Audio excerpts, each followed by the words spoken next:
everybody, back to Mr. 10 out of 10's music reviews, views, and news. And today, I'm here to talk about the 2017 Thundercat release, Drunk. So, this is the latest album from Thundercat. The reason I'm choosing to review this today is because I just got word that in April of this year, he's going to release his new album, and that got me absolutely stoked. So, I thought, what better way to anticipate this new album and to review his latest one, which, as I said, is 2017's Drunk. So, a few key notes about this album. First thing, it has guest appearances by legendary underground experimental producer Flying Lotus, also known as Captain Murphy, his little rap persona. Go check both of those out on streaming or on YouTube. It is worth the check out. It is also featuring saxophone legend of the modern era, Kamasi Washington, who only a few years back released his epic 3-hour-long album, which is ironically called The Epic, and it is exactly as it sounds. It is amazing. If you're a fan of jazz or music in general, I think you will love it. It features Kendrick Lamar, how can you go wrong with that? And on the bonus edition of this album, it features a cut from Mac Mel, rest in peace. And if you go on streaming, yours might have the bonus, and if you don't, just go on YouTube and find it's called High. So, amazing cut. So, what to say about this album? It's interesting because on this album, the production, it is a amazing, beautifully done mix of hip-hop, soul, electronic, funk, jazz, put all into one. And obviously there are separate cuts with just one single genre, but there are lots of cuts with, as a whole, they put everything into it. And that's what I love about, music. I love finding artists who can do more than one thing. Anderson .Paak is a prime example. He doesn't stick to one sound. He puts multiple layers of sound and production and styles and even singing ability. Sometimes he raps, sometimes he sings, sometimes he does R&B cuts, sometimes he does hip-hop cuts, sometimes he does rock and roll cuts. I love him for it so much, and if you haven't checked out his album, Malibu or Oxnard, both prime examples I think, go check that out. So, back to Thundercat. What this album presents is something really unique. It gives us a amazingly sounding modern era classic of the fusions I just talked about, but it also has a funny tongue-in-cheek lyrics. Like, let me find that for example. On the album you have cuts like Captain Stupido, which talks about, and remember, I'm just quoting his lyrics, of shaving your beard and beating your meat. His words, not mine. He has a song on here called A Fan's Mail, where he talks about what it would be like to live like a cat.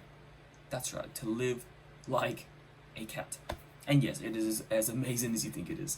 And lastly, we have a song called Tokyo, where he talks about the anime culture and how fanboys over, as I said, the amazing anime culture in Japan, which I am also a big fan of, so I can definitely, be on his side about this. He even mentions Dragon Ball Z, which is the best anime of all time, don't at me.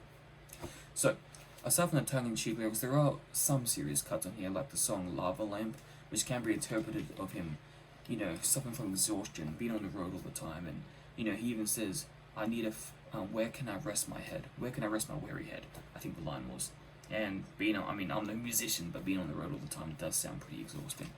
So, aside from the lyrics, what else do we have? We have, as I mentioned, the production.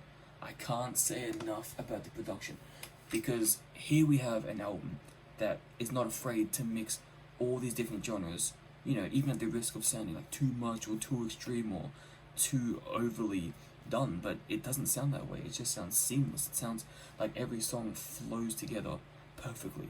There's no spot on this album that I'll take out. There's no sound on this album that I'll take out that I think is too much, I think is too extreme, I think is too bold, too boundary pushing. Every single production choice on this album I think is great, and the fact that he can pull it off and the people he's featuring with can pull it off, I think is also amazing. Now, the one key point a lot of you will be able to tell listening to this album is that Thundercat doesn't really change up his vocal style too much. That may be the one knock against him to people, who don't like just one sound. So Thundercat predominantly stays the same vocal octave, the same album.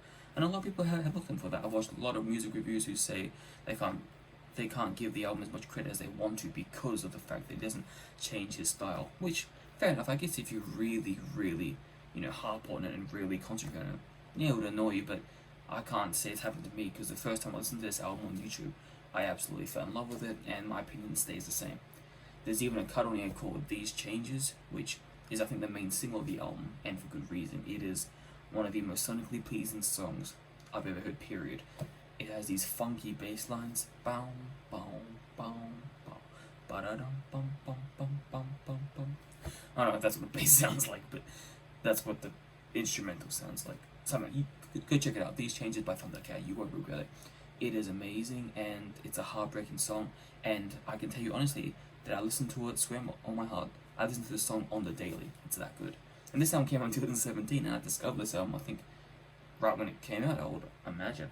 So, it's out 2020, and I've been listening for 3 years straight, and probably listen to it tomorrow. It is that good to put on repeat. So, in closing, sure, this album may not be vocally amazing.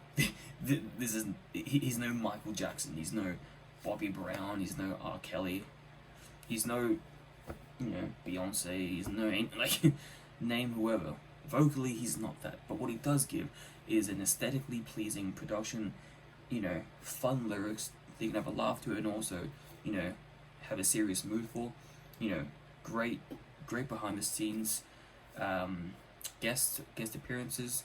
Great, not behind the scenes guest appearances. Mac Mill, as I said, and Kendrick Lamar. So there's a lot going for this album, and I think just for the fusion of styles alone, this album deserves the 9 out of 10. That's what I'm giving it, 9 out of 10. Go check it out. Like I said, it's on all streaming services. No matter what you use, it should be on there. If you don't have streaming, I think, unless it's been removed, the full album is actually linked on YouTube. And if not, there's normally playlists. If you type in Thundercat Drunk, there should be a playlist of however many videos, how many songs it has, and then it'll let you play seamlessly through. Please go check it out. It is worth it. And make sure you keep on lookout for April when his new album comes out. I am, as I said, so stoked. Hopefully you are too. This is Mr. 10 out of 10, and I'm out.